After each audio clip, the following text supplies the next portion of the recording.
This is a picture of 16-year-old French phenom Victor Wembanyama. He's still ridiculously tall at 7'2", but he's rail thin at around 180 pounds.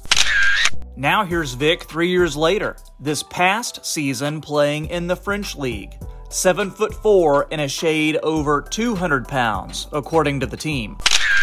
But just look at Wemby now. Only several months after being drafted by the San Antonio Spurs, he's packed on almost 20 pounds of muscle. And this isn't one of those Instagram-filtered photoshops from the gym. Guys, it's the real deal. But there's a lot more behind Wembanyama's insane transformation. And by the end of this video, you're going to have the whole story. What's going on, everybody? My name is Troy, and welcome to the Half Court Report YouTube channel. I love the NBA, and if you do too, hit that thumbs up button and click subscribe. We have lots of fun over here on the Half Court Report, and I would appreciate your support in growing the channel. When you're a 7'4" basketball unicorn like Victor Wembanyama, pretty much everything you do makes news. So it's no surprise that when Wemby showed up to Spurs training camp with a fresh cut, looking tanned, and absolutely jacked, people were going to do a double take. Wembanyama was already an alien with his ridiculous height and length that allows him to be an elite force on both ends of the basketball court. On defense, it allows him to easily block and alter shots, but he also moves quickly, which helps him to defend the perimeter. And his offensive game is reminiscent of a healthy Anthony Davis mixed with Steph Curry range and a shooting stroke like Kevin Durant. Basically, Wembanyama is a nightmare for anyone who is guarding him. That's why he was the biggest prospect since LeBron James and was easily the #1 pick. The only knocks on Wembanyama's game when he was drafted weren't related to his game at all. It was about his slender, lanky frame. And he's obviously addressing that. But not everyone is a fan of Wemby's new workout plan. His agent said, "We're not focused at all on weights. I don't want to put weight on his body. We're going to fight to not put weight on. It's a big mistake. We focus on strength and core." And for a while, it seemed like Vic was in agreement. There was an interview a few months back where he was asked his response to those telling him he needs to bulk up. And in true Wembanyama fashion, he said, "What for? You should tell others to skinny up." But guys, from these recent pictures, looks like there has been a change of plans about bulking up. We've seen the previous photos that were circulated from Victor Wembanyama's workouts, but they were focused on gaining flexibility and mastering exercises to lessen the risk of injury. This new Vic is a shock to everyone. And it's worth mentioning that Wembanyama has had a history of injuries. In December 2020, he suffered a stress fracture in his leg.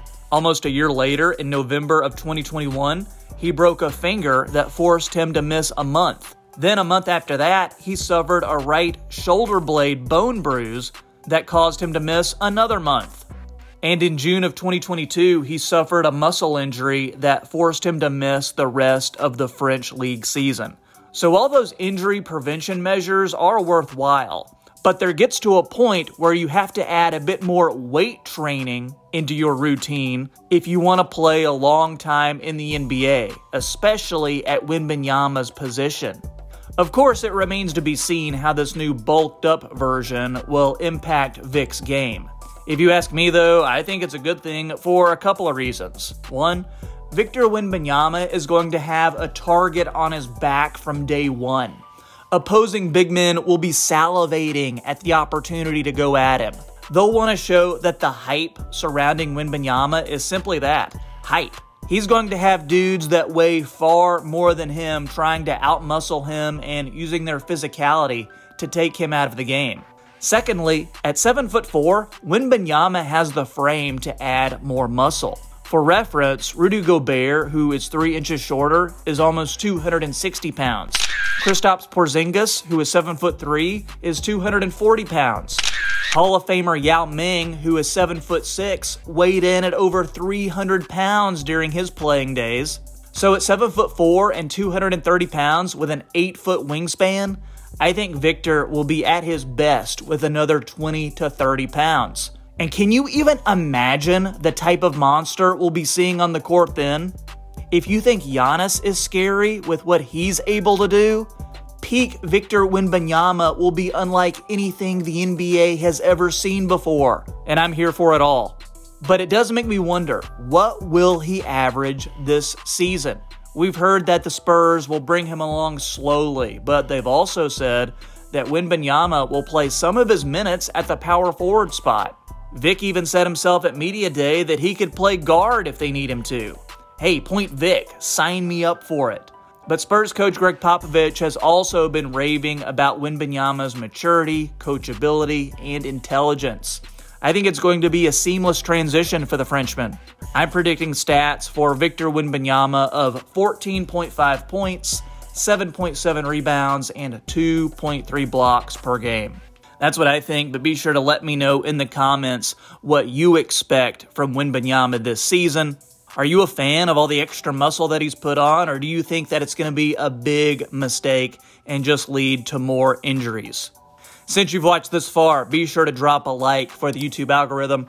Click that subscribe button too so you never miss another NBA video. I'm coming at you all the time with fresh content. And Wembanyama isn't the only NBA player that has been hitting the weight room and pounding down the protein shakes. Zion Williamson is looking almost unrecognizable from what he was last season. He recently posted some photos from his workout, and yeesh, this guy is looking like the Incredible Hulk. I had to investigate all this a little further and make a video on it. Be sure you check that out. I've got lots of thoughts on what this new Zion look means for him this coming NBA season. So check that out. Let me know what you think, and I'll catch you next time on the Half Court Report. Have a great day.